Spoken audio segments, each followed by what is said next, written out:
नमस्कार, मेरा नाम अखिलेश आनंद है। जी न्यूज के इस खास कार्यक्रम महाराष्ट्र एक कदम आगे में आपका स्वागत है।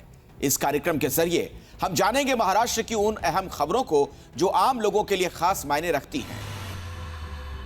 महाराष्ट्र सरकार ने नासिक में 2027 में होने वाले सिंहस्थ कुंभ मेले के लिए विकास कार्यों में तेजी लाने का ऐलान किया है, जिसके तहत क्लीन गोदावरी कार्यक्रम शुरू किया गया है ताकि नदी में केवल ट्रीटेड पानी ही बहे।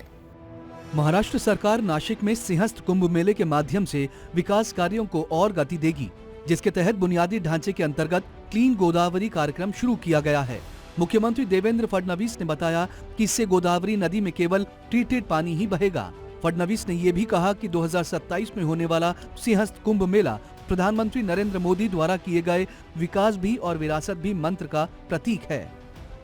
मुख्यमंत्री देवेंद्र फडणवीस ने कहा कि इस सिंहस्थ कुंभ मेले के लिए श्रद्धालुओं को बेहतरीन सुविधाएं प्रदान करने में नासिक महानगर पालिका की बहुत महत्वपूर्ण भूमिका रहेगी।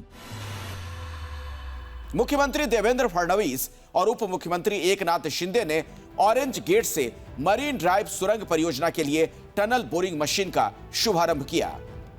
मुख्यमंत्री देवेंद्र फडणवीस ने ऑरेंज गेट से मरीन ड्राइव शहरी भूमिगत मार्ग परियोजना के लिए टनल बोरिंग मशीन का शुभारंभ किया। इस दौरान उप मुख्यमंत्री एकनाथ शिंदे भी उपस्थित थे। ये भूमिगत मार्ग स्मार्ट मुंबई की दिशा में एक और बड़ी छलांग है। ईस्टर्न फ्रीवे से दक्षिण मुंबई की ओर जाने के लिए नागरिकों को लंबा चक्कर लगाना पड़ता था और भारी ट्रैफिक जाम का सामना करना पड़ता था। नवी मुंबई अंतर्राष्ट्रीय हवाई अड्डे की ओर जाने वाले दक्षिण मुंबई और पश्चिम उपनगरों के नागरिकों के आवागमन में भी बड़ी कठिनाई आ रही थी। ऑरेंज गेट मरीन ड्राइव सुरंग का निर्णय मुंबई के भविष्य के लिए एक महत्वपूर्ण कदम है। हम लोगों ने ऑरेंज गेट टनल जो टनल बोरिंग मशीन है उसका लॉन्च किया हुआ है। मुंबई के ट्रैफिक को ईज करने के लिए इसका एक बहुत महत्वपूर्ण इस प्रकार से हम लोगों को फायदा होगा, तो मैं मुंबईकरों को इसके लिए बधाई देता हूं। खेल विभाग की ओर से प्रोजेक्ट महादेव की राज्य स्तरीय स्काउटिंग के अंतिम चरण का उद्घाटन मुंबई में किया गया। ग्राम स्तर से शुरू हुई इस चयन प्रक्रिया में हजारों खिलाड़ियों ने हिस्सा लिया। सभी प्रशिक्षण से गुजरते हुए 120 प्रतिभाशाली खिलाड़ी अब राज्य स्तरीय अंतिम चयन चरण तक पहुंच चुके हैं। प्रोजेक्ट महादेव के तहत महाराष्ट्र के सर्वश्रेष्ठ 30 लड़कों और 30 लड़कियों यानी 60 फुटबॉल खिलाड़ियों का अंतिम चयन किया जाएगा। इन युवा खिलाड़ियों को विश्व विख्यात फुटबॉल खिलाड़ी लियोनेल मेसी द्वारा आयोजित फुटबॉल क्लिनिक में भाग लेने का अवसर मिलेगा।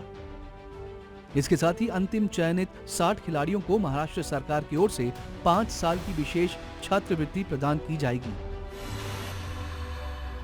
ज्ञानोबा माउली का संदेश और उनका काम अब 7 समुद्र पार स्टैनफोर्ड विश्वविद्यालय तक ले जाया जाएगा। ये जानकारी राज्य के सांस्कृतिक कार्य मंत्री एडवोकेट आशीष शेलार ने दी।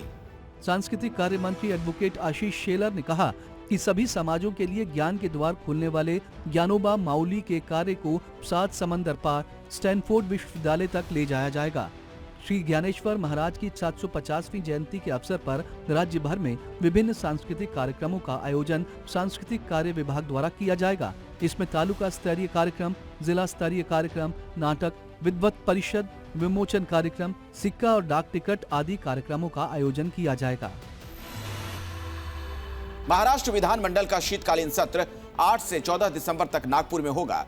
शनिवार रविवार को भी कामकाज जारी रखने का फैसला विधानमंडल कामकाज सलाहकार समिति की बैठक में लिया गया।